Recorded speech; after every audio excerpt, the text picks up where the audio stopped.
L'histoire que je vais vous raconter commence dans une forêt, quelque part en Tanzanie. C'est un endroit où les hommes ne vivent pas. C'est un monde sauvage. Dans ces arbres, on trouve des colobus. Ce sont des singes de l'ancien monde. À l'aurore, on entend les colobus mâles rugir. Ce cri marque leur autorité sur un territoire. Les colobus vivent en clans, chacun dans une partie de la forêt. Cette règle de vie doit être respectée. Pourtant, Colobus n'est pas un guerrier. C'est un animal à l'ordinaire paisible qui protège juste sa famille. À vivre suspendu entre terre et ciel, on doit voir le monde différemment.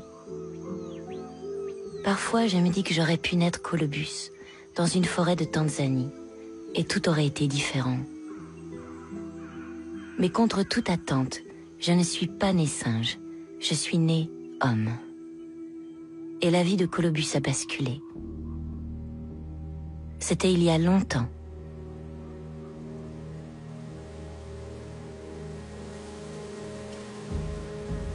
Un jour, Colobus et les siens ont eu un choc. Leur forêt a disparu, remplacée par un champ de thé. Colobus n'avait jamais vu ça.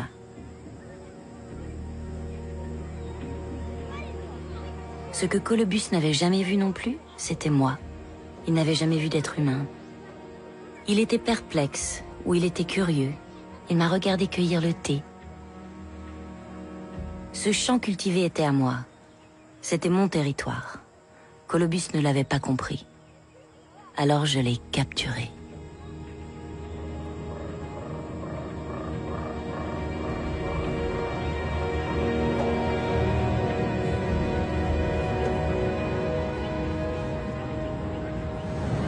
Colobus s'est retrouvé dans un autre monde, bien loin de sa forêt. Il a fait connaissance avec la civilisation. Je lui ai trouvé un rôle, il me divertit. Je ne peux rien en faire de plus. Après le lion ou l'éléphant, il deviendra peut-être lui aussi un héros documentaire ou publicitaire. Il a été chassé de ces terres, mais son image est avec moi.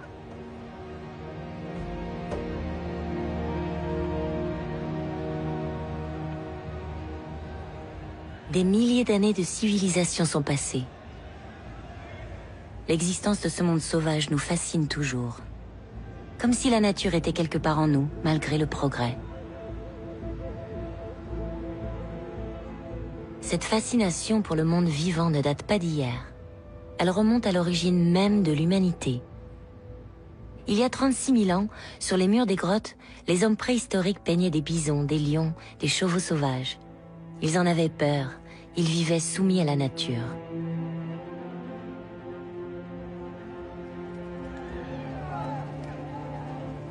Aujourd'hui, les rôles sont inversés. Le monde sauvage est aux mains des hommes. Sous la marche de la civilisation, la nature a reculé. On tolère son existence. Les animaux sauvages sont devenus des réfugiés sur Terre. Ils ont soif, faim et peur. Ils n'auront bientôt nulle part où aller. Ils disparaissent les uns après les autres. On les remplace par tout un monde domestique qui nourrit, qui sert. Un monde utile aux hommes.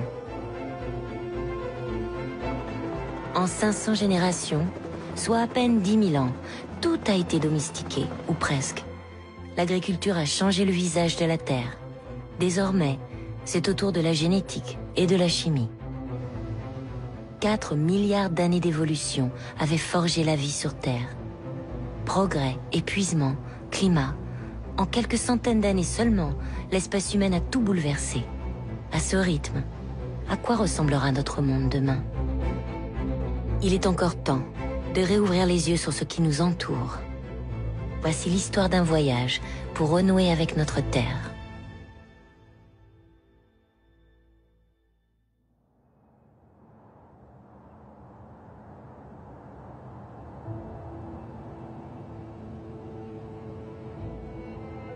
Ce voyage commence par un grand saut dans le temps, il y a plus de 2 milliards d'années.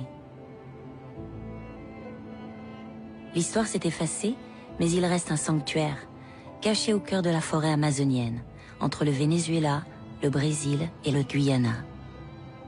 C'est un tepouille, un plateau de grès baigné par les pluies tropicales, une des plus anciennes masses rocheuses connues sur Terre. On l'appelle Roraima.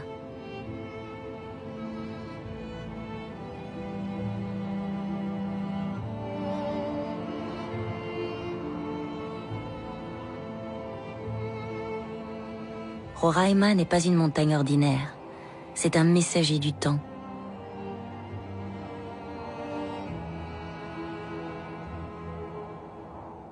L'histoire de la vie sur Terre est à l'abri dans cette forteresse naturelle, à l'abri des mélanges d'espèces, des pollutions et des hommes.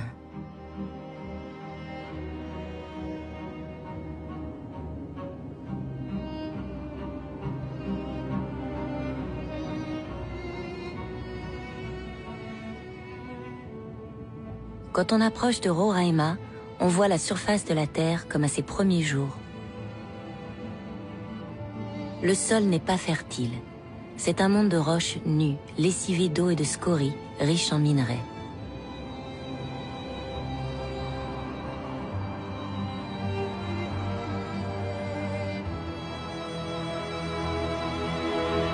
On imagine mal comment la vie a pu s'épanouir dans un monde aussi rude.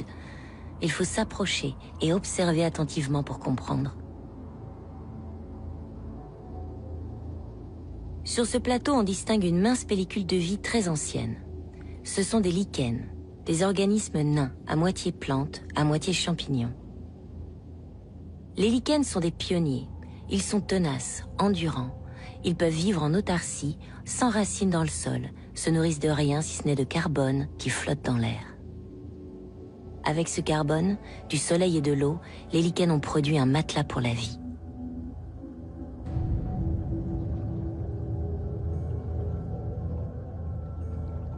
À l'intérieur de ces lichens, on trouve des bactéries. C'est l'unité de base du vivant, l'origine de tout. La bactérie, c'est la vie. Elles sont minuscules. Aujourd'hui encore, elles produisent toutes les fonctions vitales, contiennent tous les codes génétiques du vivant. Elles habitent tous les milieux, cohabitent dans tous les corps, y compris mon corps. Mais à ce stade de l'histoire, ces bactéries colonisent surtout les algues vertes que l'on trouve dans les lichens. Ces algues sont de véritables boules d'énergie. Elles transforment le carbone avec la lumière du soleil. Ce qui est particulier dans le lichen, c'est ce qui suit. Les algues n'utilisent pas cette énergie.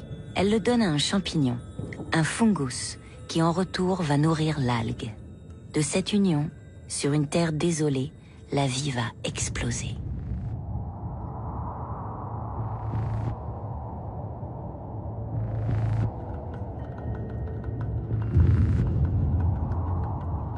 Les champignons sont apparus très tôt sur Terre. Pourtant, ce sont les grands oubliés de l'histoire naturelle. Leur règne est à part de celui des animaux et des plantes. Ils ne mangent pas, ils décomposent la matière. Ils n'ont pas de tête ou de branche, mais un réseau de filaments capable de proliférer avec acharnement, de muter, de changer de course.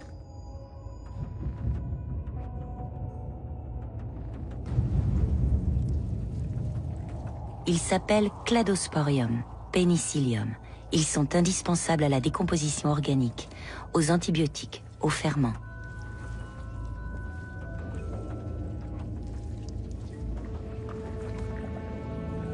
Leur force, c'est leur endurance. Avec leurs réserves, ils résistent aux sécheresses, respirent n'importe quel gaz, vivent presque n'importe où, s'accrochent à n'importe quoi.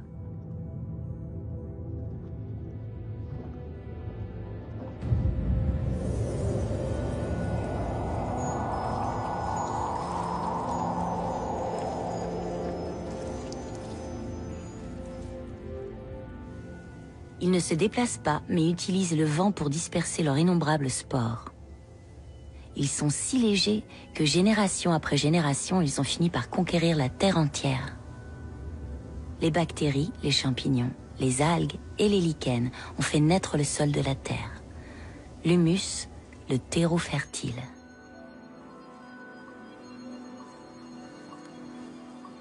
De nos jours, le sol contient un réseau infini de ces minuscules champignons. On ne les voit pas, mais ils sont bien là. Ils vivent en symbiose avec les racines des plantes.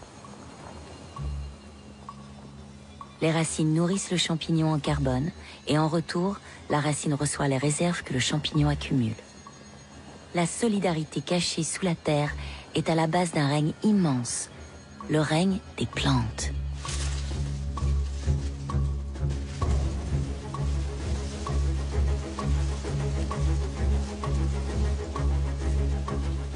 Dehors, la vie ne rampe plus, elle prend de la hauteur. C'est la course vers la lumière. Tous les moyens sont bons pour dépasser son voisin ou utiliser sa présence en s'enroulant sur lui.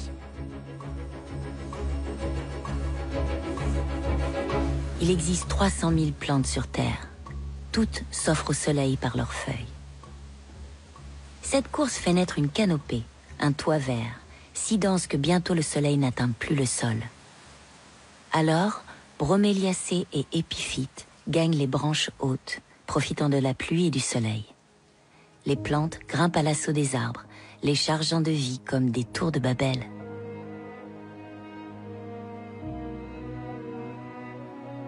Un quart de la diversité mondiale se trouve dans les forêts primaires.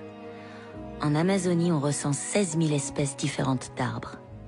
C'est un nuage de vie en suspension à plus de 40 mètres de hauteur, percé de grands arbres, sortes de géants maladroits que leurs racines peinent à tenir droit. La forêt primaire est une merveille de la nature.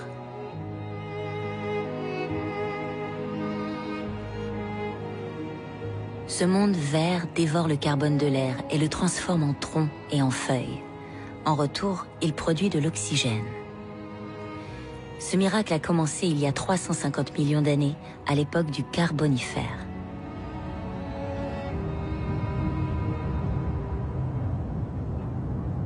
Par cette photosynthèse, la vie a influé sur le climat jusqu'à en faire un monde à part dans la galaxie du Soleil.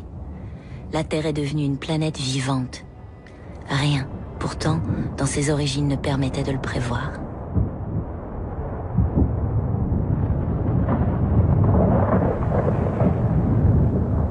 À ses débuts, la Terre était surtout invivable. Un monde de braise et de feu.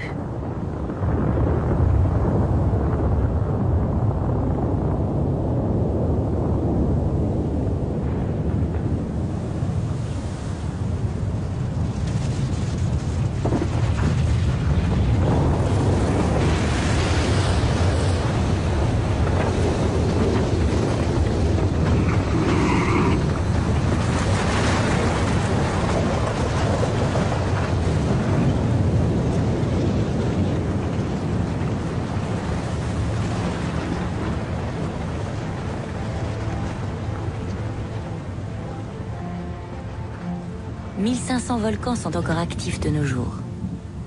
Mais à peine une centaine atteint le stade d'une éruption comme celle du Bardarbunga en Islande.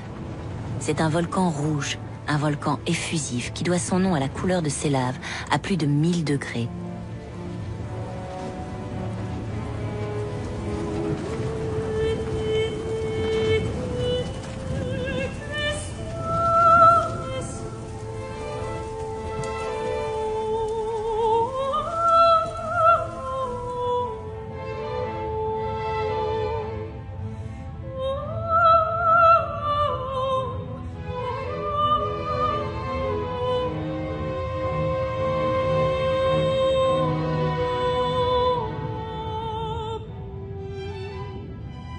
Les volcans soufflent toujours le chaud et leurs gaz carboniques chargent encore l'atmosphère de la planète. Leurs nuages de soufre font toujours écran au rayonnement solaire.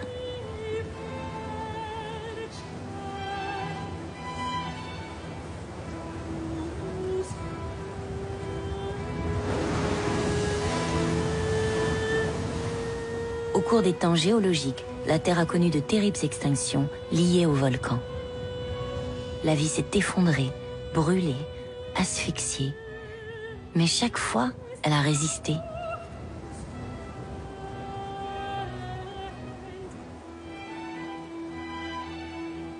Le secret de la vie sur Terre, c'est en fait l'océan. Il est le chaudron, le creuset de tout.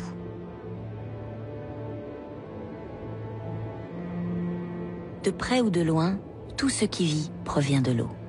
Les algues ont donné les plantes, les crustacés les insectes, et les poissons ont ouvert la voie aux vertébrés terrestres. L'ancêtre lointain des hommes, quant à lui, devait ressembler à un de ces iguanes marins dont les derniers habitent les Galapagos. Ces tétrapodes sont du groupe des vertébrés aquatiques, la descendance des poissons.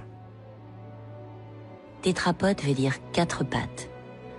Elles auraient servi à pagayer et un jour à marcher.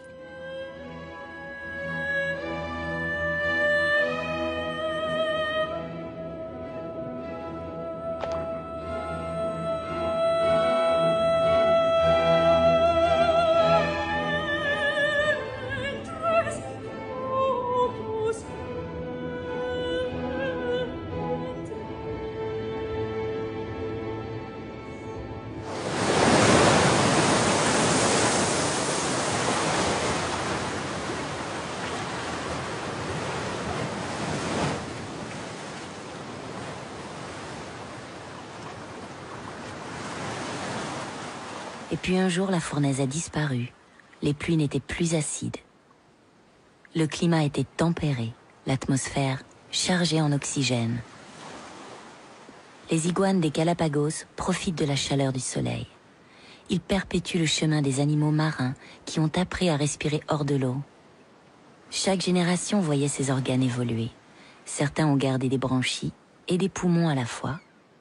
Cette mutation annonçait l'ère suivante. La conquête des terres.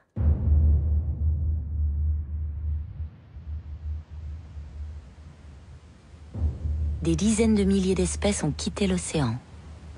Ce long chemin les a menés au-delà du monde connu, vers les forêts primaires. 200 millions d'années ont été nécessaires à ces aventuriers pour atteindre ce nouveau monde. Les premiers à réussir ne furent pas les plus forts, mais au contraire les plus petits, comme les salamandres, le groupe des amphibiens.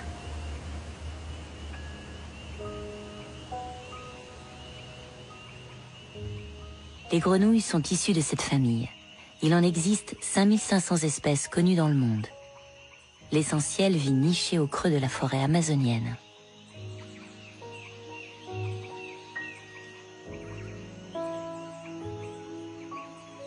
La grenouille waterfall est petite. Sa taille est celle d'un timbre-poste. Ses ventouses aux pattes lui permettent de coller aux feuilles des arbres.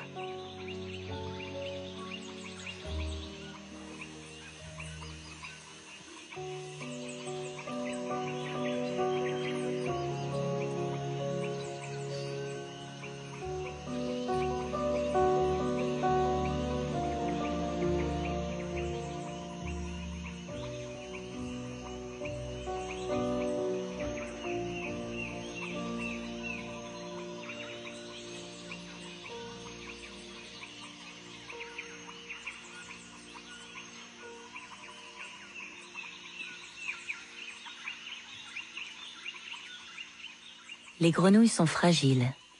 Leur peau absorbe tout. Elle contient des substances vitales, des poisons et même des anesthésiants naturels. Elles sont de formidables héritières de l'évolution des espèces.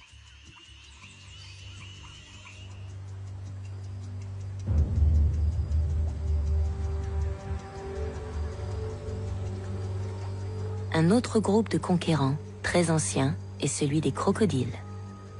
Ils ont la peau dure et de terribles mâchoires. Mais en réalité, ils ne sont pas si forts que ça. Ces animaux dépendent du milieu qui les entoure. Tout changement de température les épuise vite.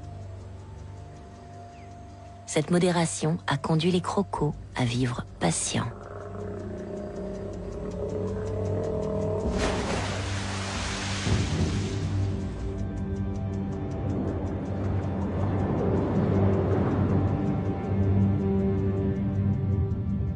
Cette patience a favorisé le camouflage et l'art de la dissimulation. Elle a produit une diversité extraordinaire de morphologie.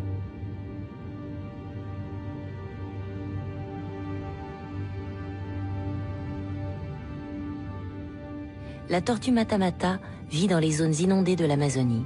Elle est capable de retenir sa respiration de nombreuses heures, dissimulée en feuilles.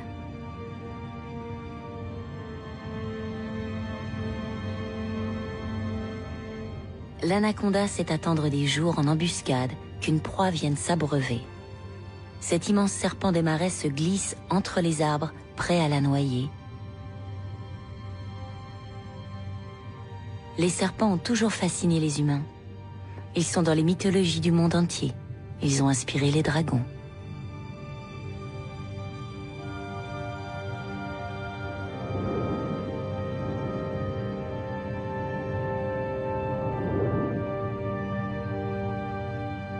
En Amazonie, ce marécage ne dure jamais longtemps. Quand la pluie cesse, l'eau s'écoule vers les rivières et les animaux cherchent une autre zone inondée.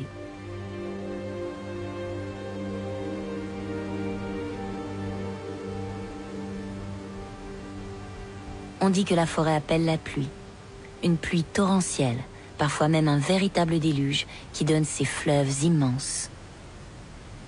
Sans les arbres, les chutes d'eau d'Iguaçu au Brésil n'existeraient pas.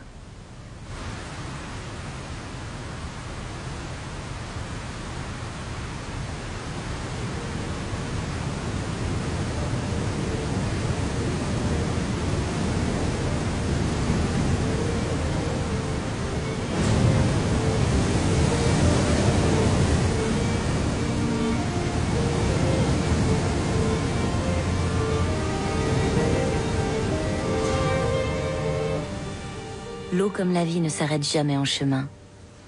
Combien d'espèces sont apparues? Combien ont changé le cours du vivant?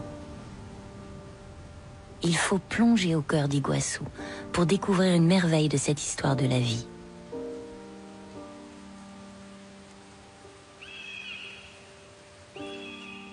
Il y a 200 millions d'années, une espèce partageait un ancêtre commun avec la famille des crocodiles. Elle a quitté l'eau et s'est tournée vers le ciel. D'abord en devenant plus légère et plus agile. Sans doute les premiers se contentaient de progresser par bonds, les derniers ont fait le grand saut.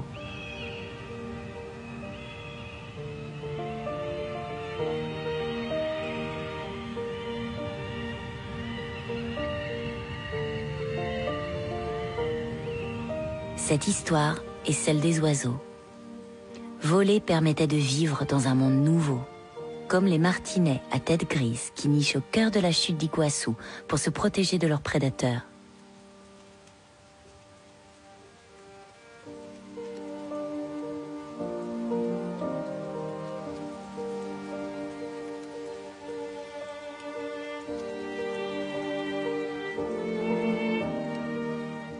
Il existe près de 10 000 espèces d'oiseaux. Ce sont les derniers dinosaures vivants de la planète.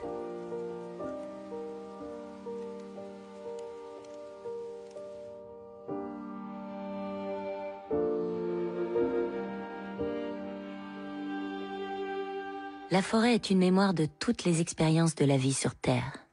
C'est un livre à ciel ouvert où l'on apprend à voler, à ramper ou nager. On y apprend aussi que, contrairement aux apparences, le sol des forêts primaires n'est pas riche, mais souvent pauvre et acide. Certaines plantes sont donc carnivores, à l'image de la drosera.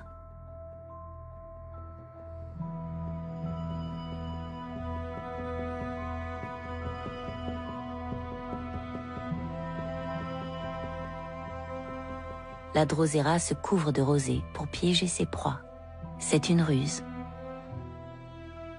Les insectes sont attirés par son odeur et même son aspect.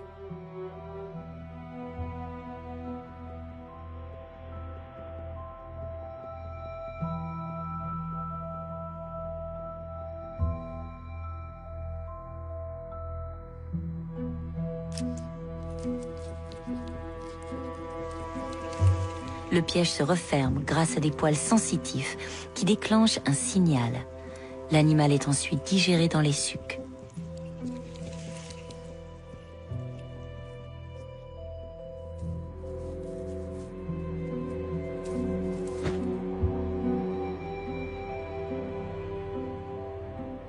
La dionée attrape-mouche prend entre 2 et 3 semaines pour digérer une proie.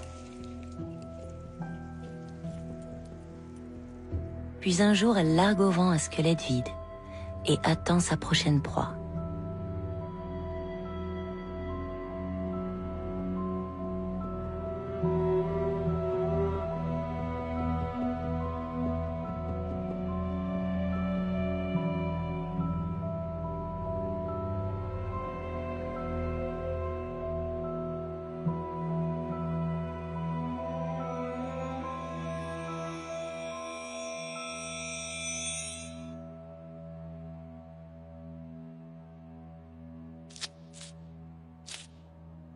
Mais pour se reproduire, il fallait une autre ruse aux plantes.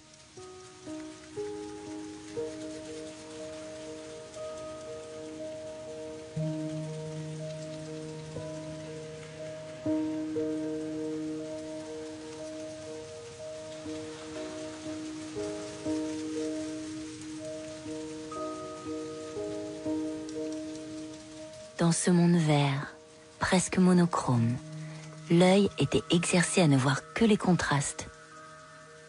À mesure que la vision s'est perfectionnée, est arrivée une incroyable révolution, la révolution des couleurs.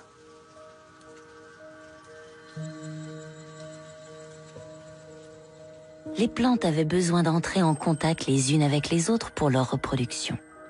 Comment faire quand on est enraciné ?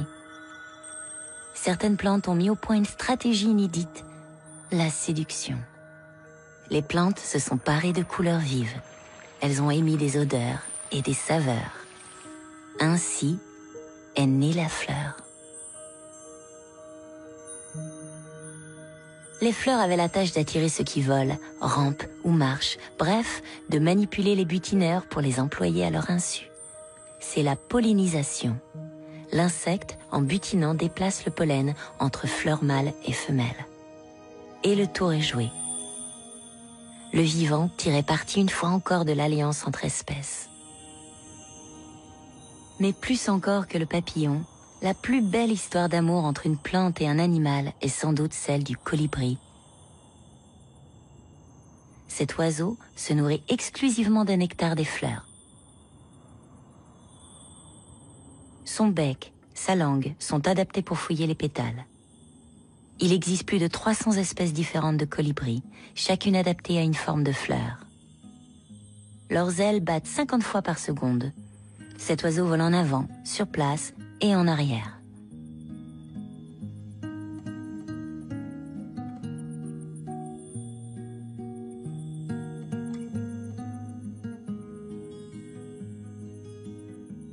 Le colibri a le cœur qui bat vite, jusqu'à 1200 pulsations minutes. Tout vient du nectar de la fleur, si riche en énergie qu'il leur donne des performances uniques. Cet oiseau est un champion du mouvement, mais il ne faut pas s'y tromper, c'est la fleur qui commande.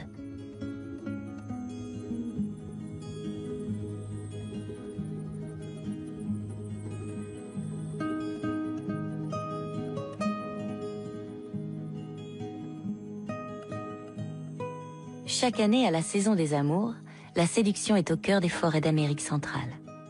À ce jeu, la palme revient sans doute au colibri à spatule. Cette espèce est très rare, elle ne vit qu'en zone de montagne tropicale. Les mâles adultes ont 2 plumes en forme de spatule, avec lesquelles ils dansent à une vitesse prodigieuse. La forêt est alors l'occasion d'un véritable ballet à plumes. La saison nuptiale passée, le couple devra apprendre à ses petits le fameux code couleur, la clé qui permet de se nourrir, et le cycle recommencera.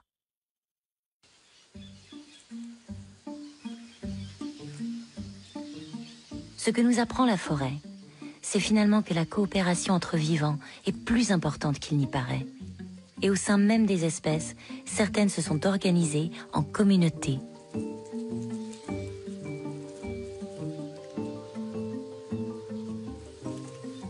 Les fourmis coupe-feuilles d'Amazonie sont des arthropodes, en référence à leur corps, articulé en 3 parties.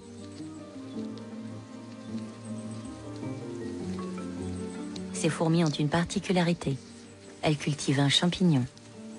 Elles savent sélectionner les espèces, les bouturer, les multiplier.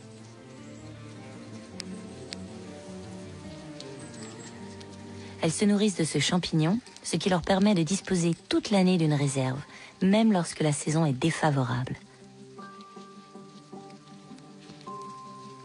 Certaines fourmis ne font rien, quand d'autres travaillent dur, mais ces insectes sont bel et bien à l'origine de la vie en société, où chacun occupe une position et une fonction dans un groupe. La colonie devient alors un super-organisme, capable de survivre à des famines, capable même de décomposer des arbres entiers.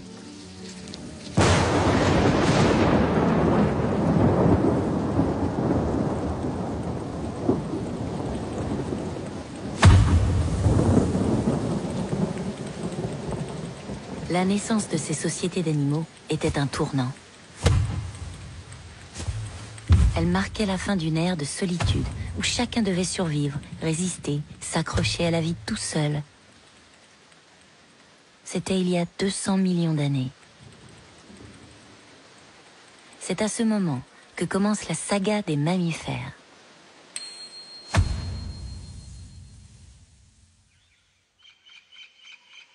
Cette famille, c'est la nôtre, celle des humains.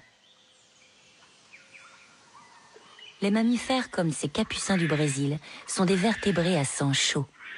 Ils allaitent leurs petits et ils vivent en clan. Et ça change tout.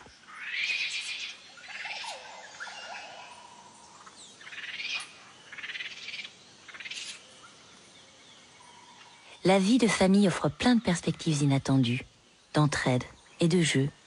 C'est le temps d'un grand bond dans l'évolution. Le groupe favorise la culture et la transmission. L'ingéniosité et la curiosité mènent à l'invention des premiers outils. L'expérience des capucins est saisissante. Elle augure de l'étape qui fera basculer le monde.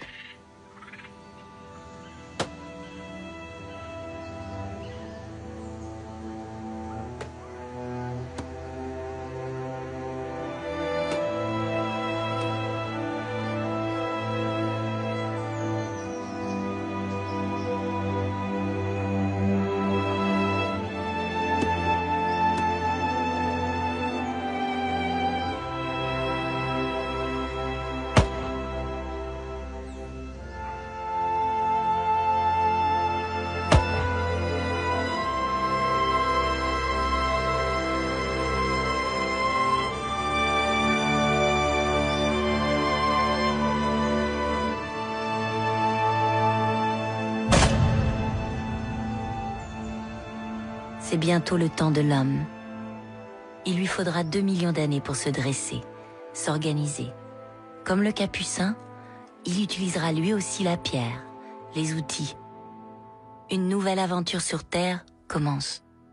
Il faut refermer le grand livre de la jungle et plonger dans le noir.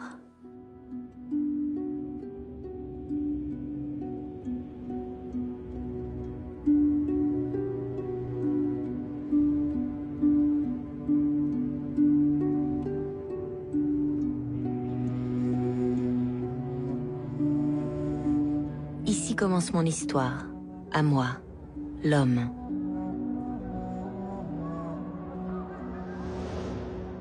De toutes les familles d'hominidés, il n'en reste qu'une, celle des Homo sapiens, des hommes savants qui ont légué leur peinture à la postérité.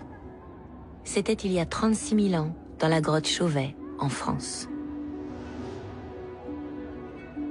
Homo sapiens doit sa survie à son esprit.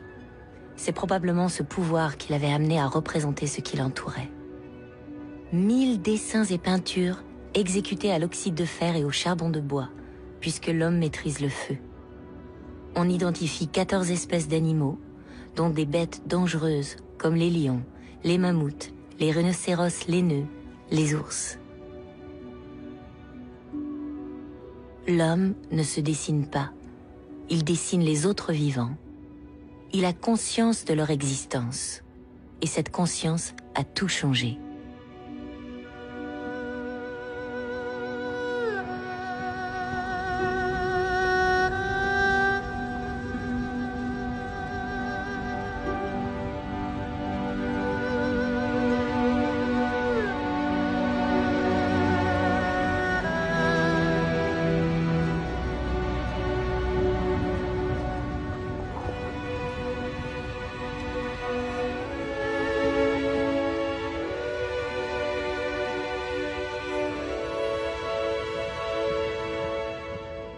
Homo sapiens s'est sans doute posé beaucoup de questions sans réponse. Alors il a rempli ses vides par l'art, l'expression, la culture, tout un réseau d'histoires et de codes d'une grande complexité. Cette réalité imaginaire est gravée sur les murs de Chauvet.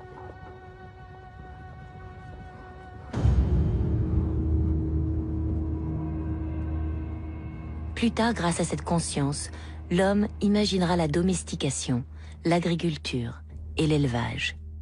Mais pour le moment, il doit encore sa survie à la chair animale.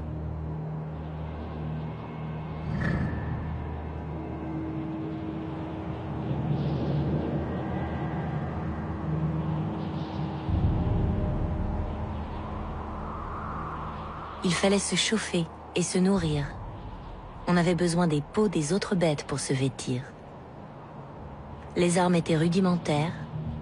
Il fallait tuer des bêtes beaucoup plus grosses. Et il restait un mystère insoluble, la mort. Ce passage torturait les esprits des premiers hommes.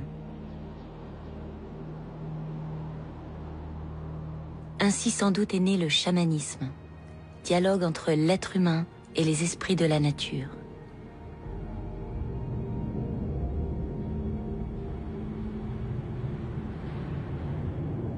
C'est un arrangement avec notre conscience. La chasse devenait alors un échange. On négociait la mort des proies auprès des esprits de la forêt. Tout n'était que vie. L'eau qui chante dans les rivières, les rochers qui la bordent. L'arbre avait une âme, bonne ou mauvaise, menaçante ou favorable. Il était possible de lui parler, et il répondait. Ses croyances, dites animistes, étaient répandues à la préhistoire. Conscience ou croyance, Homo sapiens était surtout en prise directe avec le monde vivant.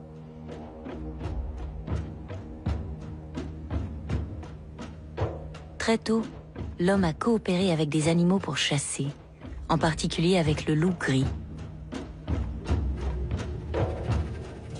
Loup est un animal de clan. Lui aussi, il chasse pour se nourrir.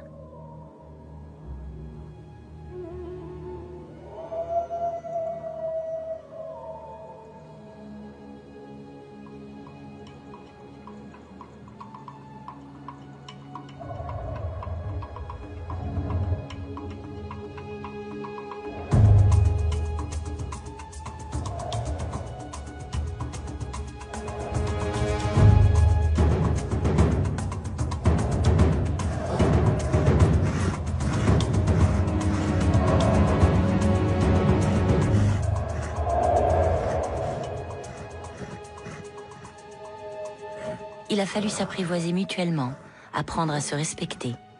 Pendant des milliers d'années, nous avons chassé ensemble. On avait intérêt à cette coopération, et c'est pour cela qu'elle existait. Mais elle était incertaine. Le loup a été domestiqué il y a 15 000 ans. C'était le premier. Il a donné naissance à la famille des chiens. Une branche du loup est toutefois restée totalement sauvage, faisant de cet animal un être à part dans la mémoire des hommes. Il est dans les contes pour enfants, la figure de l'allié dont on se méfie.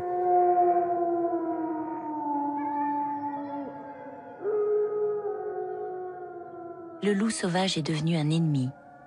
Un autre animal était entré au service de l'homme.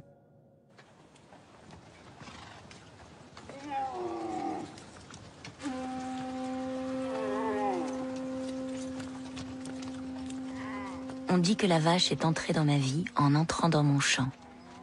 C'était les débuts de la domestication.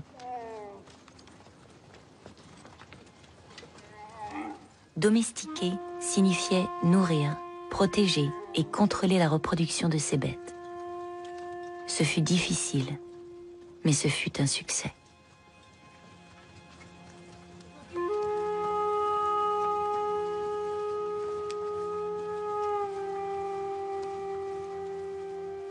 Il existe aujourd'hui plus d'1 milliard de bovins dans le monde, tous descendants d'un petit groupe d'aurochs sauvages, domestiqués au Moyen-Orient. C'était il y a 10 000 ans. Les relations entre l'homme et le monde vivant ont été bouleversées.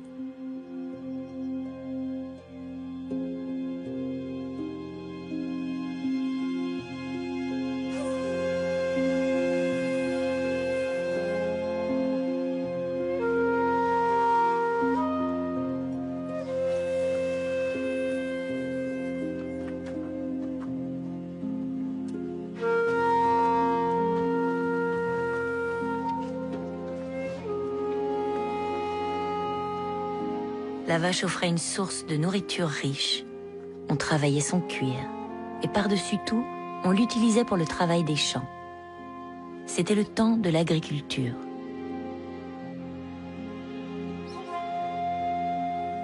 L'agriculture, c'est aussi une domestication, celle des plantes.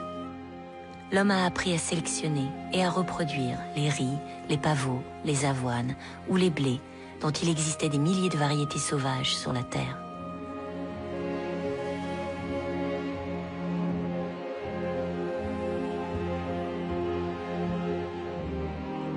On compte aujourd'hui 1,350 milliard de paysans dans le monde.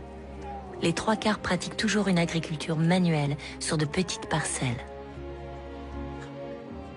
Malgré le progrès technique, les animaux sont toujours là. Ils sont la force de ceux qui ont peu.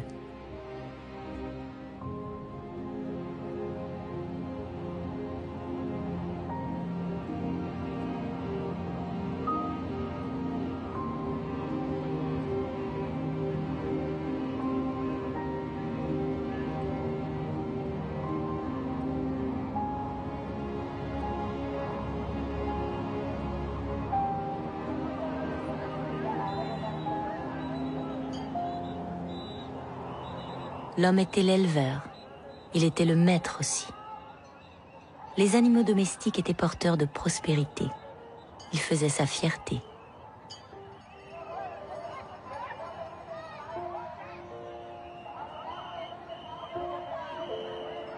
Ils se sont retrouvés projetés au cœur des croyances humaines, car l'homme se devait d'offrir à ses divinités ce qu'il avait de plus précieux. Les animaux sont devenus des offrandes.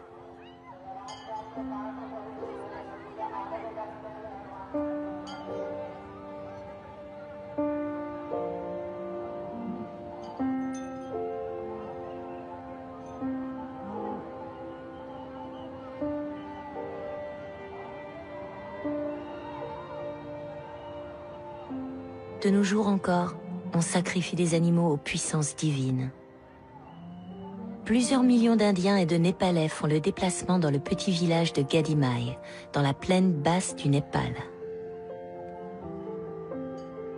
Ils viennent adresser un vœu à la déesse hindoue de la puissance, la déesse Gadimai. Mais pour que ce vœu soit entendu, il faut offrir une vie aux mauvais génies de façon à les détourner de la déesse.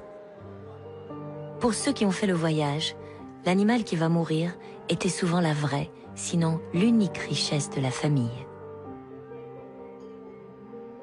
Une mort pour une vie meilleure.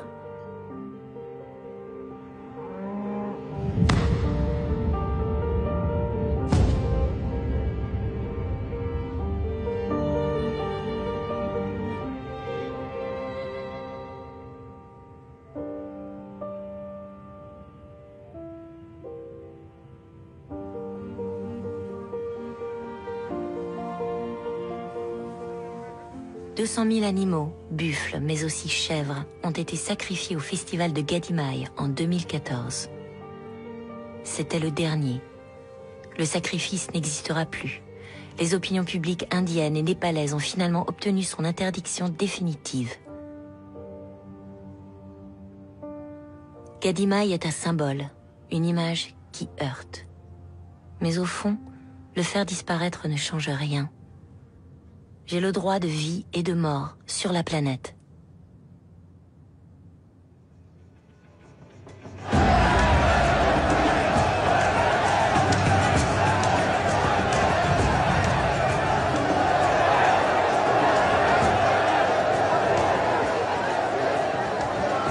L'humanité est capable de sacrifier la vie, mais aussi de la célébrer. Avec le printemps vient le temps des fêtes, qui rythment les périodes de disette et d'abondance. En Inde, chaque année, c'est la fête de la Holi, où l'on prie pour le retour de la terre fertile.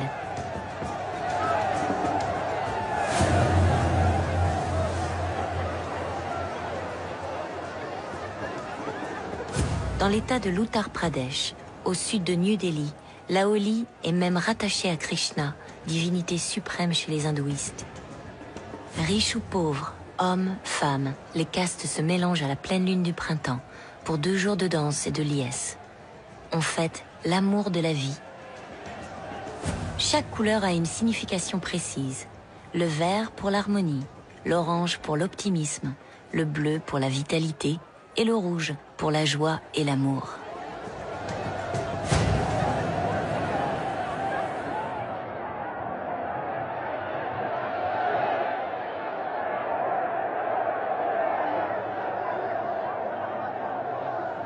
L'esprit des plantes et le chamanisme ont disparu.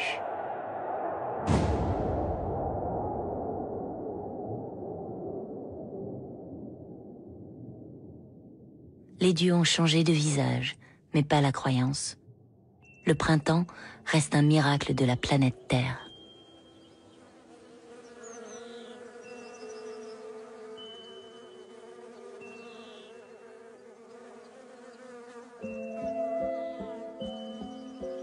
Le printemps, je le dois plutôt à ces abeilles. Ce sont de merveilleuses ouvrières naturelles. Elles se laissent conduire par des saveurs, manipulées par des fleurs qui veulent qu'on les butine.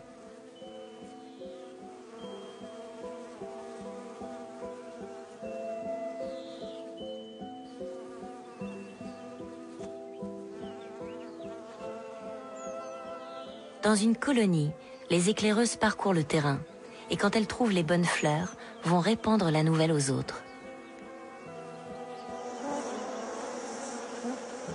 Si une d'entre elles décrit un cercle, cela signifie que la fleur est près du nid.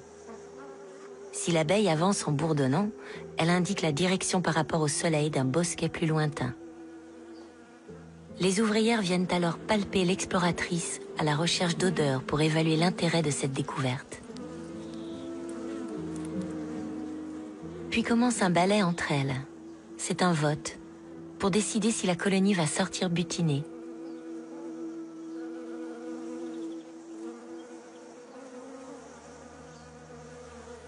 C'est là où j'interviens. Je fournis des fleurs aux abeilles, des millions de fleurs. En échange, elles pollinisent les arbres fruitiers comme ici les amandiers en Californie.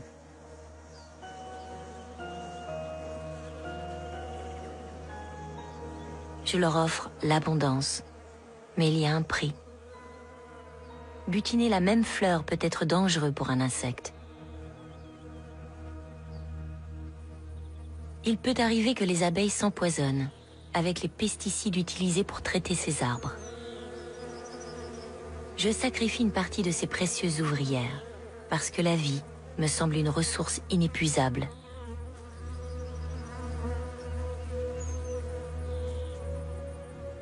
Chaque année, plus de 50 000 ruches sont importées par camion de tous les États-Unis. Cela représente près de 10 milliards d'abeilles. Elles restent quelques semaines, le temps de polliniser les arbres. 4 amandes sur 5 vendues dans le monde sont originaires de l'État de Californie. Ce chef-d'œuvre d'agriculture rationnelle rapporte 15 milliards de dollars par an.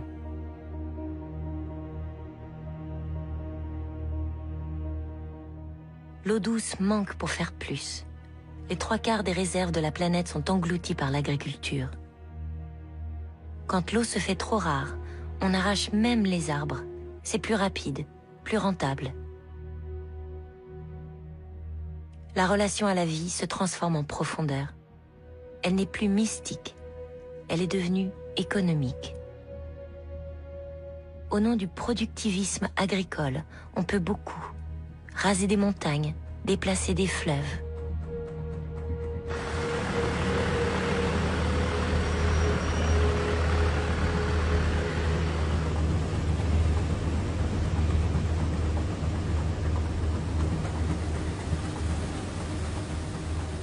Personne ne voulait brûler la forêt, mais personne ne voulait avoir faim non plus. Les forêts primaires ont pratiquement disparu. Un tiers de la surface mondiale a été aménagée pour l'agriculture.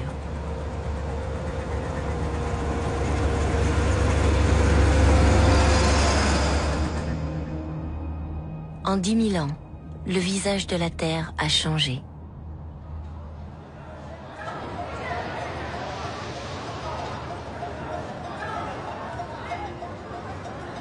Chaque jour, 400 000 humains naissent et 160 000 meurent. Cela fait 240 000 de plus à nourrir sur Terre, chaque jour.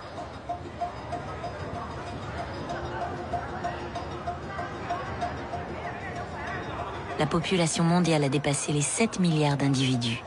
L'économie court après une perpétuelle croissance.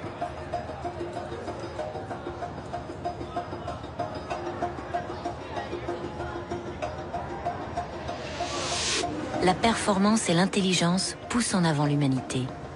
Éducation, culture, la société humaine est une concentration de cerveaux. Et dans le même temps, un écart vertigineux se creuse entre l'homme et le monde vivant. Les villes des hommes sont toujours plus grandes, toujours plus fantastiques.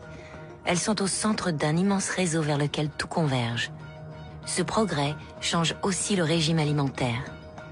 Aux sociétés riches, le riz, le blé ne suffisent plus. La demande en viande explose.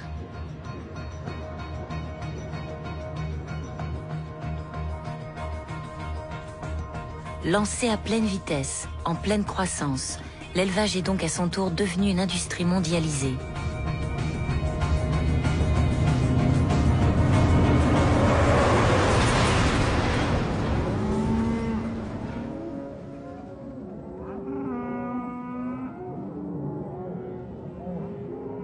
Les trois plus grands exportateurs sont l'Inde, le Brésil et l'Australie. Dans cet immense pays, la place ne manque pas. Les exploitations atteignent le million d'hectares de surface. Les cow-boys utilisent l'hélicoptère pour pousser les vaches.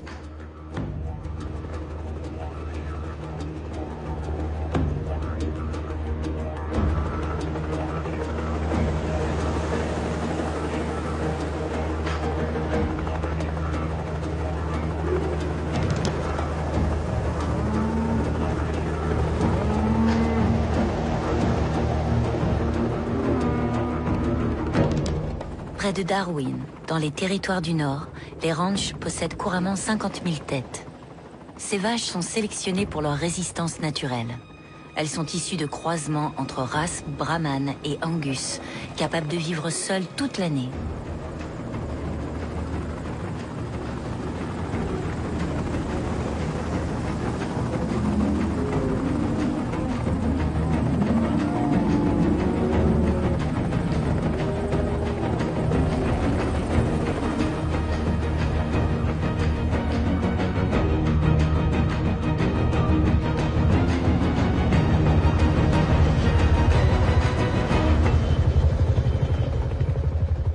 Partout, des barrières de fils barbelés canalisent les bêtes vers les ranchs.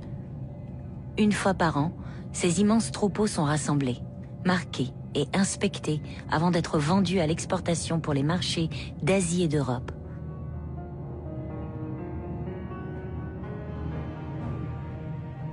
L'Australie exporte plus de 1,5 million de tonnes équivalent carcasse de viande bovine. On ne compte même plus les animaux, mais leur poids vivant ou débité en morceaux. L'animal est devenu un produit. La vache est un produit.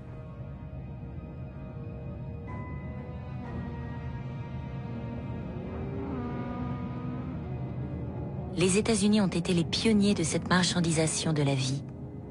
Avec 9 millions de têtes de bovins, ils sont devenus les premiers producteurs de viande au monde. Cette fois, rentabilité oblige. Il n'est plus question de vie en liberté, ni d'élevage de famille.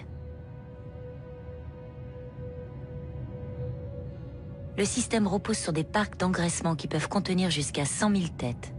Une alimentation sans herbe, à base de maïs et d'hormones de croissance. Les bêtes sont même nourries aux farines animales, fabriquées à partir de carcasses d'animaux broyés. Ce cocktail de protéines force la croissance des bovins. On appelle ça l'élevage intensif. Ces bêtes sont nourries sous surveillance scientifique. Mais sur le fond, elles sont gavées pour produire plus de viande, plus vite, moins cher, pour le profit. Alors je ferme les yeux.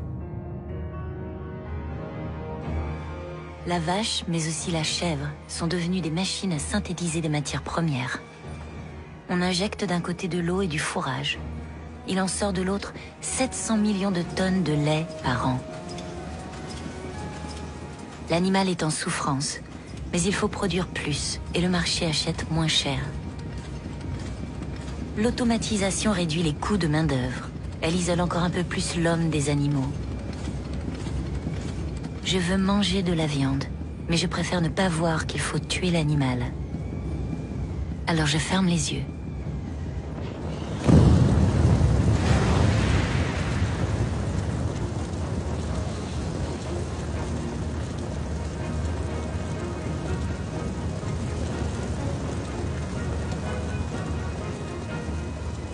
Chaque année, l'homme tue et découpe 60 milliards d'animaux.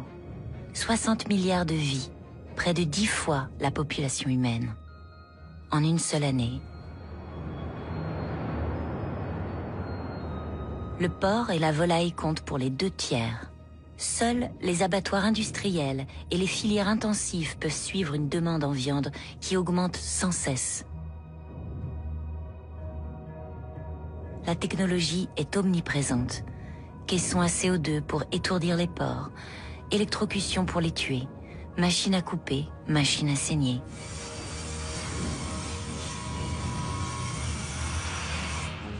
Le travail de la mort est optimisé. C'est une monumentale boucherie.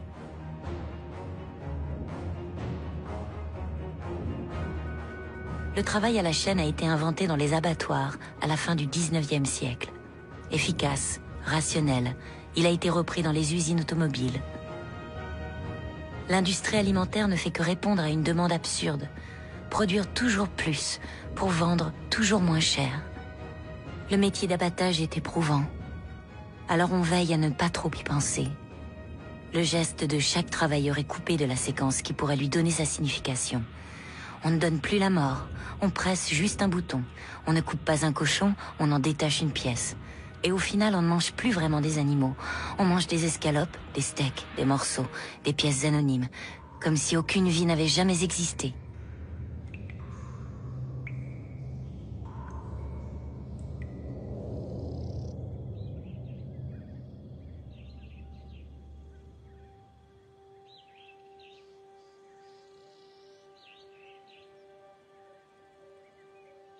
« 10 000 ans. Cela représente seulement 500 générations d'hommes. 10 000 ans ont suffi à faire disparaître la forêt et reculer la savane.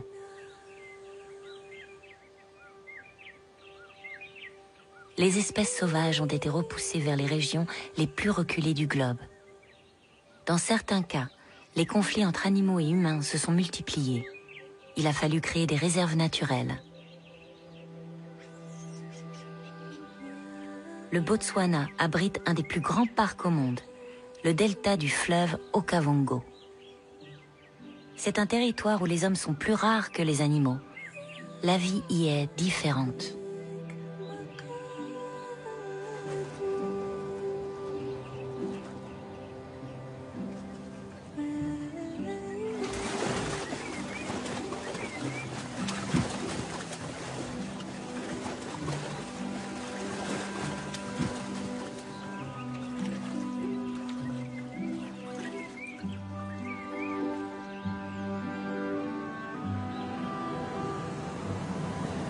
Ces sanctuaires se visitent, un peu comme les parcs zoologiques, mais en plus grand. On peut y partir en safari, à la rencontre des derniers animaux sauvages. L'accès aux réserves est payant. Les revenus permettent en retour de gérer ce territoire. La réserve devient alors une sorte de livre d'histoire naturelle à ciel ouvert que l'on arpente avec curiosité. Et quel spectacle incroyable! Sur cette terre sans dénivelé, le fleuve se divise en centaines de canaux semés d'îles. Il se perd en méandres qui s'étendent à perte de vue sur 15 000 km². Okavango est un territoire exceptionnel. On se retrouve soudain sur une planète sauvage. On comprend alors comment 25 millions d'années d'évolution ont favorisé les girafes à long cou pour leur permettre d'atteindre les feuilles hautes des acacias.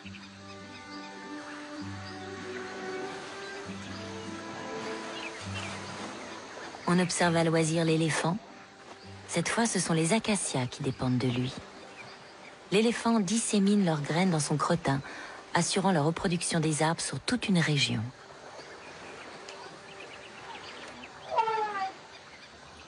Okavango compte 200 000 éléphants. Ils vivent en clans, sous la direction des femelles les plus âgées, qui sont la mémoire des territoires et des saisons. Ces clans se consacrent toute la journée à la recherche de points d'eau et de nourriture.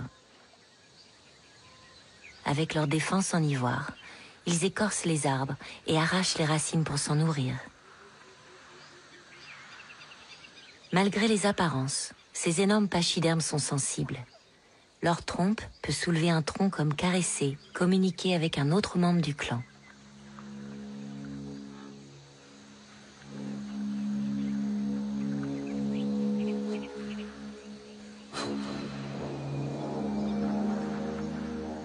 Observer ces animaux sauvages est captivant. Mais ces distractions sont des êtres vivants. Sanctuariser la nature ne règle pas grand-chose. C'est une mesure de précaution pour ne pas précipiter la fin d'un monde.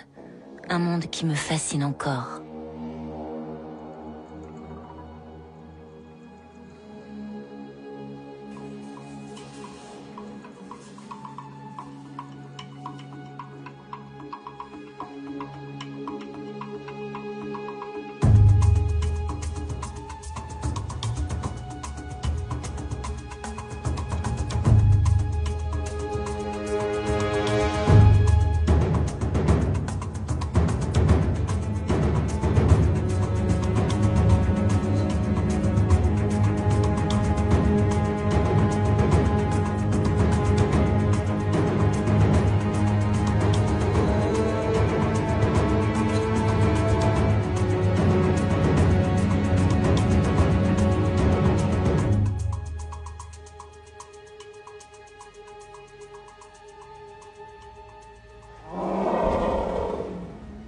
Sans doute mon histoire est liée à ces animaux, plus que je ne veux l'admettre.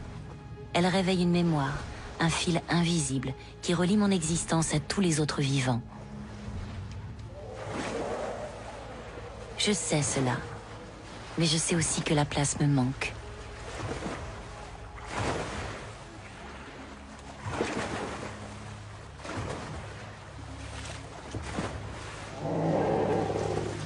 « 200 000 éléphants. Cela représente la moitié de tous les éléphants d'Afrique. Ils sont bien trop nombreux pour le seul territoire d'Okavango. Mais ce delta, c'est tout ce qu'il reste. Alors ces animaux doivent apprendre à vivre comme des réfugiés.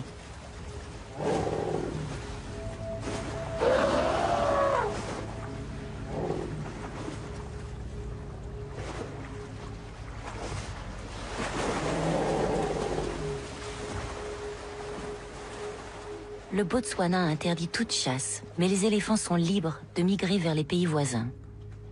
La Namibie vend des permis de tuer. Ces permis sont légaux et destinés à réguler les populations. À combien évalue-t-on le surnombre? Ces chiffres varient sans cesse. Ce qui ne change pas, c'est le principe.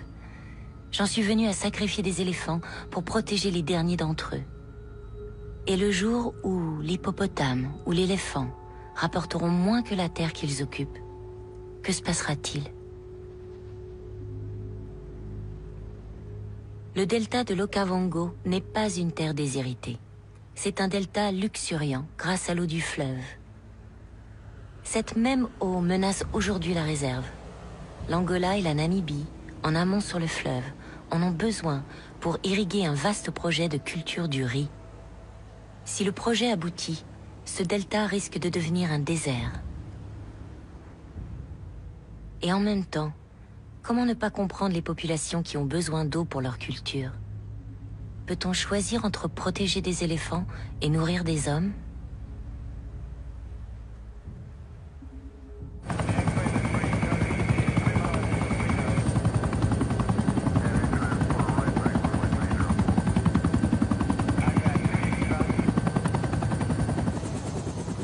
À mesure que l'échéance approche, on tente de préserver les derniers de ces animaux. les réserves d'Afrique du Sud sont le dernier refuge des rhinocéros de la planète. Certaines réserves sont trop petites pour les accueillir ou fermes. Alors, il faut déplacer les animaux vers de nouveaux centres d'accueil. Un puissant sédatif immobilise les muscles du rhino. Il faut occulter ses yeux, étouffer ses oreilles. Ce géant pourrait mourir d'une crise cardiaque s'il réalisait qu'il va voler.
Ces translocations sont rares.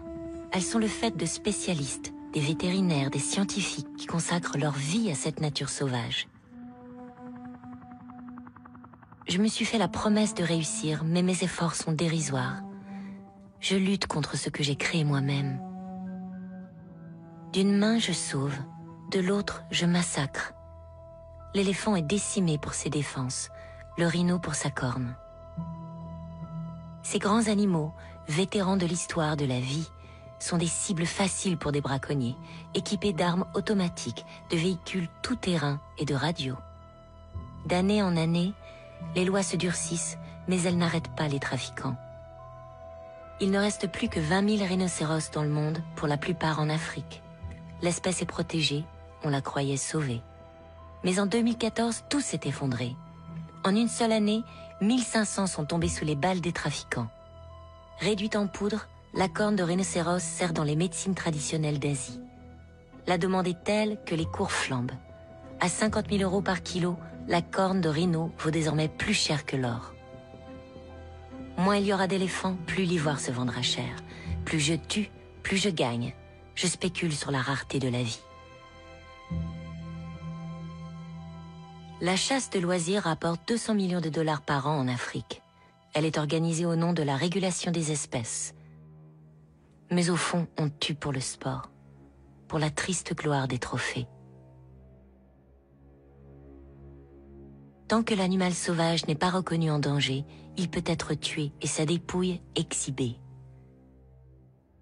À Denver, un entrepôt fédéral conserve les saisies d'animaux sur le territoire des États-Unis. Des milliers de bibelots, vêtements, accessoires, médicaments arrachés à un monde vivant. C'est un inventaire triste qui raconte la possession, la cruauté, la domination. 30 000 ans après Chauvet, Denver est une nouvelle grotte. Mais cette fois, ces murs me racontent une immense folie, la mienne.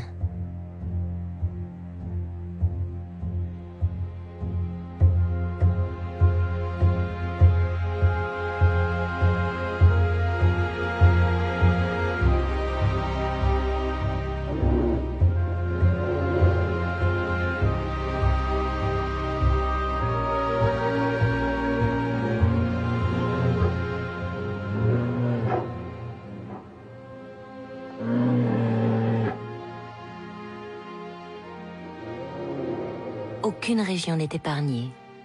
Même au nord, dans la région arctique, la vie est en sursis. C'est le royaume de l'ours blanc, le plus grand des carnivores terrestres. Cet animal légendaire est aujourd'hui protégé par des lois. Il est même un symbole. Il a révélé au monde que la banquise fondait, donc que le climat changeait. Mais au final, lois et symboles ne changent pas grand-chose quand on est ours.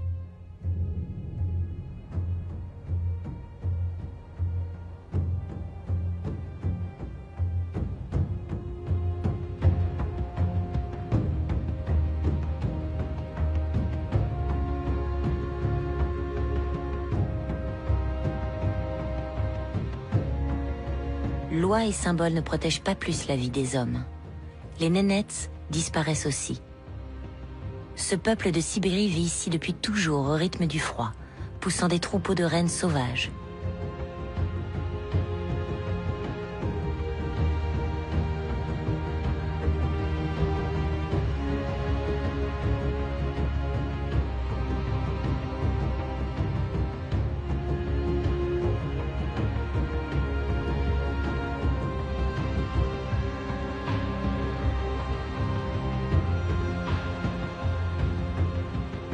La nature est pour eux comme un langage. Chaque détail compte, chaque orientation des arbres, changement de lichen, de neige. Chaque année, ils migrent vers le nord en été et le sud en hiver, parcourant la péninsule de Yamal, la terre de leurs ancêtres.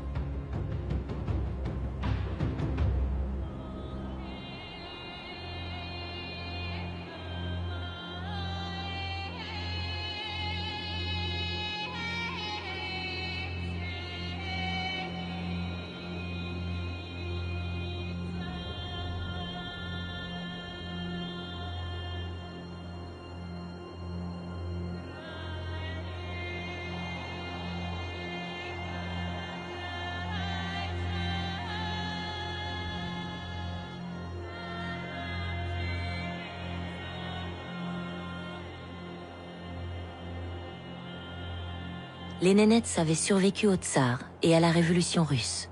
Cette fois, l'impensable se dresse devant eux, le changement du climat tout entier.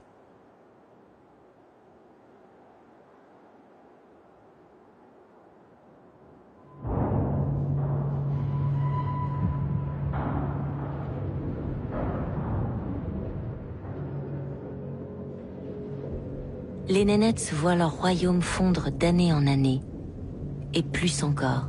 Ce qui les rattrape, c'est la civilisation industrielle.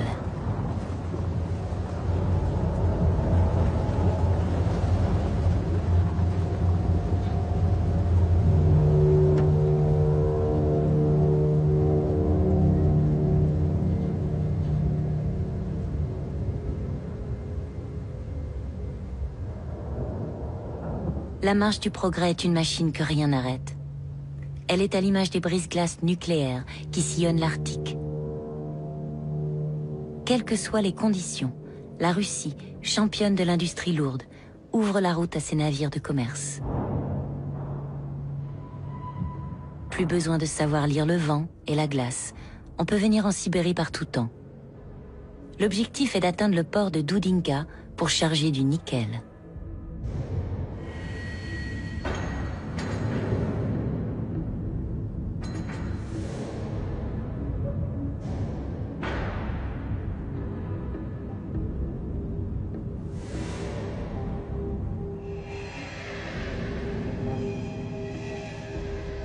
Ce minerai est rare sur Terre.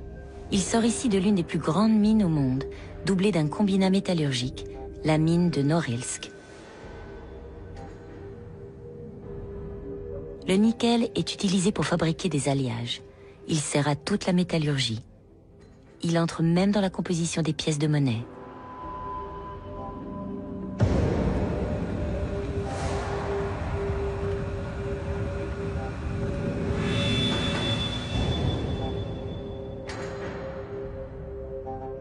Le site est au-delà du cercle polaire. Il est plongé dans la nuit 4 mois sur 12. Malgré le froid, jusqu'à -50, 170 000 habitants vivent toute l'année dans cette cité de béton malmenée par le gel et le dégel. Vivre ici est un exploit, mais on y vit pour de vrai. On y joue au hockey sur glace, on y danse. Au plus fort de l'hiver, il faut rester calfeutré. De toutes les façons, on ne vient pas à Norilsk pour ses vacances. On y vient servir une mine.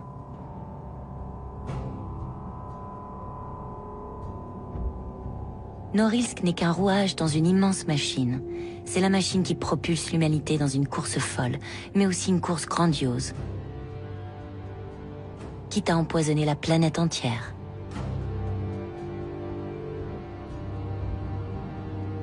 Ici, le matin, ce n'est plus le soleil que l'on regarde, mais la direction des fumées pour savoir quel quartier sera toxique. Chaque année, le site injecte dans l'atmosphère 2 millions de tonnes de gaz, essentiellement du carbone et du soufre. Ces rejets, comme ceux de milliers d'usines dans le monde, feront le tour de la planète par les vents et les courants. 50 000 molécules de synthèse ont été fabriquées en un siècle. Elles n'existaient pas avant l'homme. Aujourd'hui, cette chimie envahit la Terre entière.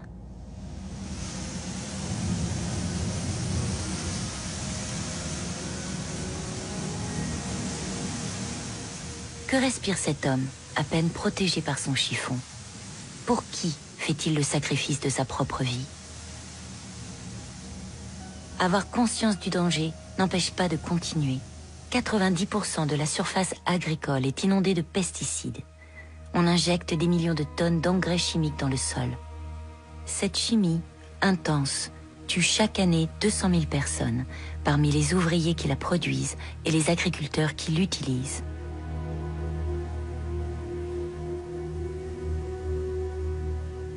Les polluants sont partout, dans les tissus vivants des plantes et des animaux, et maintenant des humains. Ils remontent simplement la chaîne alimentaire.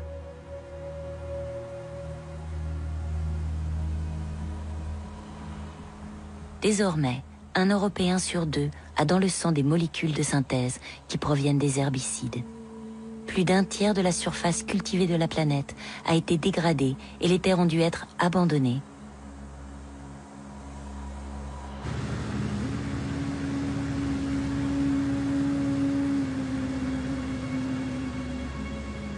Cette chimie n'était pas à l'origine destinée à menacer l'homme ni à détruire la vie. Elle cherchait au contraire à l'améliorer. Mais le recul manque pour distinguer le progrès du danger.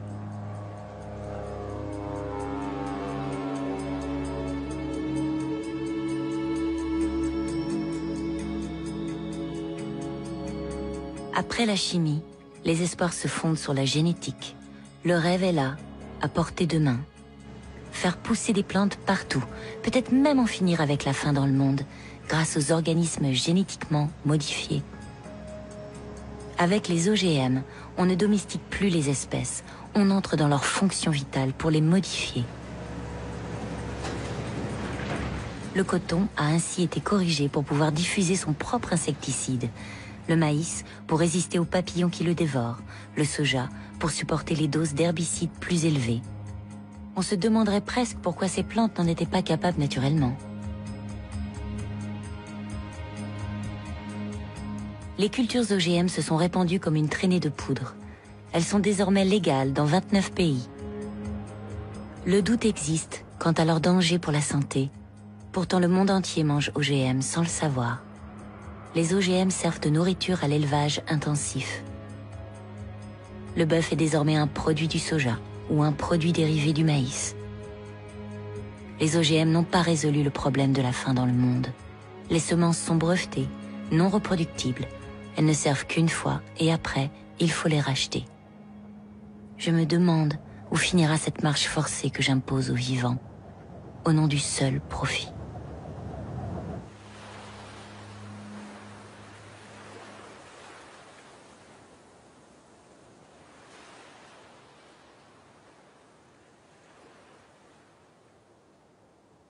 Quand je regarde le Bangladesh, je me dis que le chaos n'est pas si loin. Dans ces plaines nourries par le Gange et le Brahmapoutre, on cultive toujours à la main, selon des méthodes séculaires. Les rendements sont bas, les récoltes aléatoires.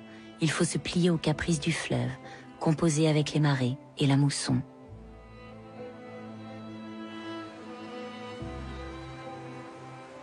La terre se déplace au gré des courants. Les cailloux et les rochers sont rares. Sans cesse, il faut reconstruire les digues, migrer vers de nouveaux îlots de sable pour installer maisons et écoles. On vit de peu de pêche et d'agriculture de subsistance. Tout vient du fleuve.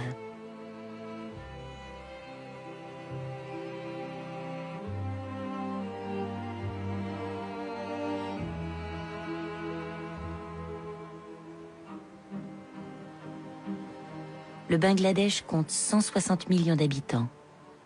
160 millions de personnes entièrement dépendantes de l'agriculture, donc du climat. On ne voit pas bien encore, mais un changement de climat fera tout disparaître. Les terres basses seront rapidement submergées par l'océan, les nappes d'eau polluées et toute vie humaine chassée de ces terres.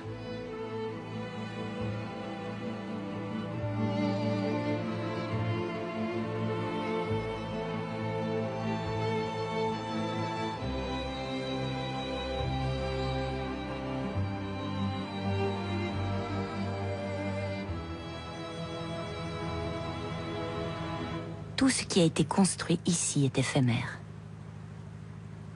Dhaka, la capitale du pays, atteint une des plus fortes densités au monde, plus de 40 000 habitants par kilomètre carré. Bâtie au ras de l'eau, elle est en sursis, exposée à tout changement climatique. Les terres agricoles du Bangladesh reculent, grignotées par l'érosion et salées par l'océan.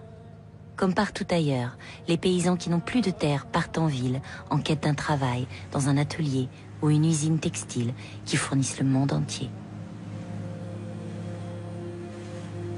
Le Bangladesh est pris lui aussi dans les rouages de cette planète devenue industrielle et qui provoque ce dérèglement climatique.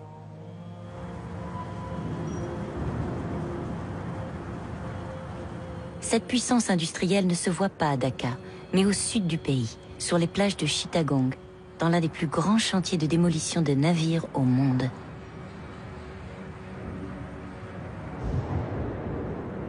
Chittagong est une vision. On dirait la mondialisation échouée. Ces cargos, ces tankers, battent pavillon de toutes les nations. Ils servaient le commerce international. Devenus inutiles, ils semblent abandonnés.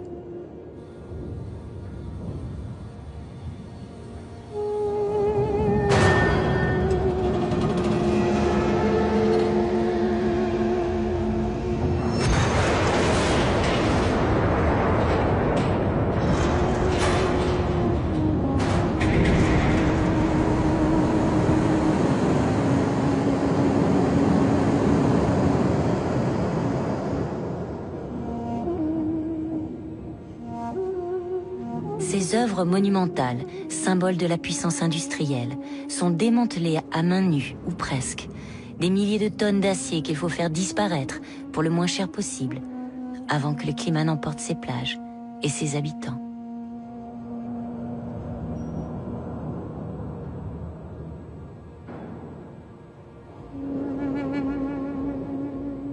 Comment des humanités aussi différentes coexistent sur Terre ? Comment la chimie des uns transforme la vie des autres? Comment on a faim ici et pas là-bas?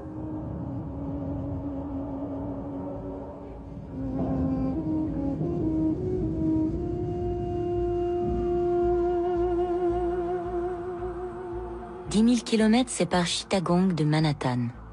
Mais sans doute un cargo échoué là-bas a été affrété ici par un bureau d'armateur. Sans doute aussi, un autre bureau achète des céréales qui viennent du Bangladesh pour les vendre à un autre pays, ou un autre du bois, du coton, du fourrage. Ces plantes vivantes sont des biens ordinaires que l'on négocie entre étages de bureaux, des biens communs que l'on vend par millions de tonnes.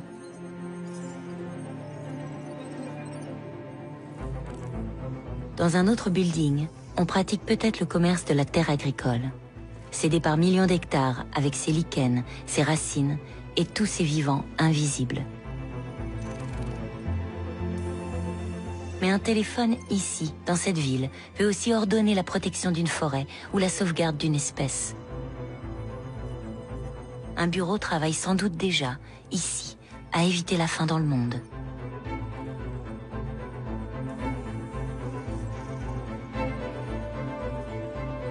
Prévoir, Organiser fait aussi partie des sociétés humaines.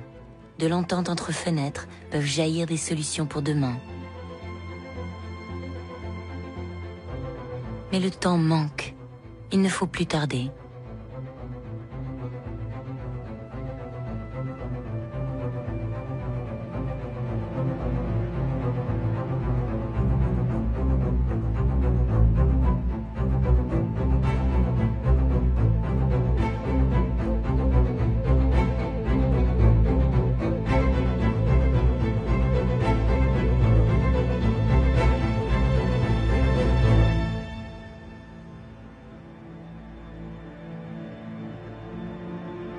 En 40 ans, la moitié des animaux sauvages a disparu.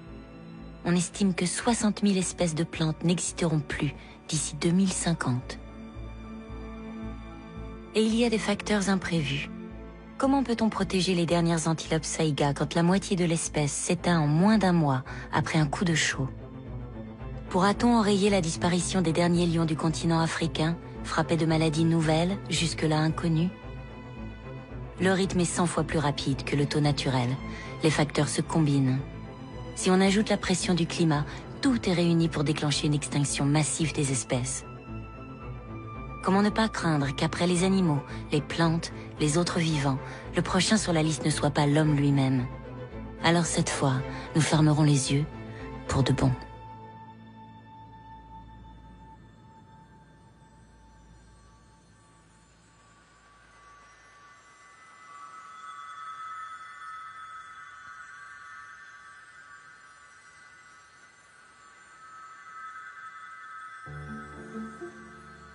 Parfois, les étourneaux se réunissent en d'immenses groupes et volent en formation. C'est à l'image de la vie sur Terre, un chef-d'œuvre de création, de beauté et d'harmonie.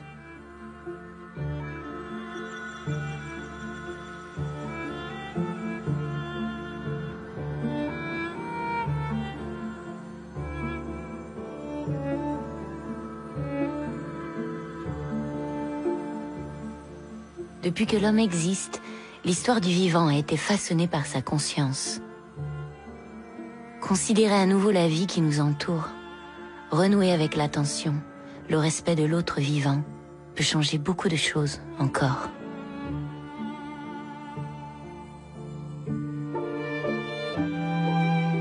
Alors je me souviens maintenant, sauvage ne veut pas dire barbare. Sauvage n'est pas opposé à la civilisation. Sauvage veut simplement dire celui qui habite la forêt. Défendre le sauvage, défendre la forêt, c'est un peu défendre mon histoire, ma planète, ma maison intérieure.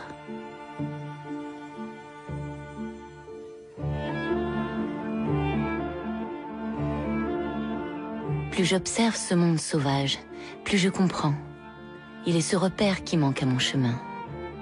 Seul aux prises avec ma civilisation, j'ai réussi à vaincre la faim, j'ai protégé les miens. Mais cette course me perd aujourd'hui. Alors si je réapprends à vivre en harmonie avec cette vie sauvage maintenant, je redeviendrai humain, pour moi, pour les miens. Et c'est ma propre espèce que je protégerai. Cet amour de l'autre vivant est quelque part enfoui en moi. C'est lui qui parle encore à mon âme d'enfant. C'est lui qui me serre le cœur quand je ressens le vide de la mort. Alors laissez-moi ouvrir les yeux sur le monde et le regarder avec respect. All around me are familiar faces, worn out places, worn out places. Bright and early for the daily races, going nowhere, going nowhere. The tears are filling up the glasses, no expression, no expression. Hide my head, I wanna drown my sorrow. No tomorrow, no tomorrow. And I find it kind of funny, I find it kind of sad, the dreams in which I'm dying the best I ever had. I find it hard to tell you, I find it hard to